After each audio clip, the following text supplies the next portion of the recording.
चाहे वो छोटे पंडाल हो चाहे बड़ा पंडाल हो, बात तो परमार्थ की होगी, ये ध्यान रखियो।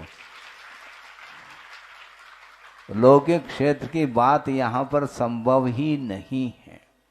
कई लोग आते हैं, महाराज हमारे लिए आशीर्वाद दे दो, आशीर्वाद दे दो। किसके लिए आशीर्वाद दूँ, ये हमें विकल्प होता है। महाराज आपको क्या हाथी तो उठाना है?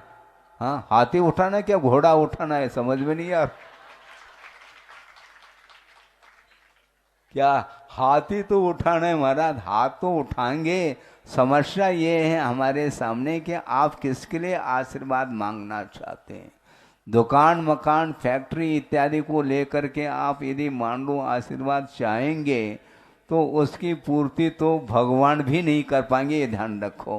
क्योंकि भगवान इसलिए आशीर्वाद नहीं देते क्योंकि वो स्वयं संसार से पार हो गए हैं, और दूसरे को संसार में बने रहने के लिए वो आशीर्वाद देंगे क्या? संभव नहीं।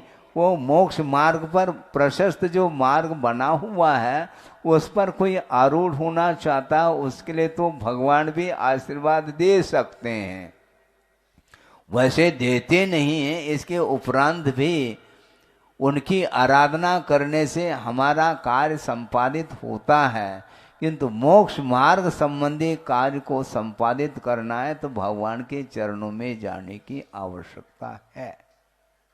यहाँ पर इसके अलावा और कोई भी बात नहीं होगी। समझने के लिए मान लो किसी को लोहा खरीदना है और वह यदि मान लो कपड़े के दुकान में पहुंच जाए तो वहाँ पर मिलेगा क्या? मिलता है? तो फिर क्यों नहीं मिलता?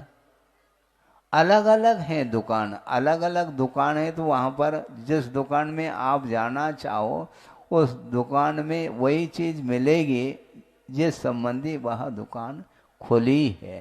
तो उसी प्रकार यहाँ पर मान लो जौहरी का दुकान है तो उसमें आप हीरे माणिक इत्यादि खरीदना चाहो तो वहाँ पर चले जाओ।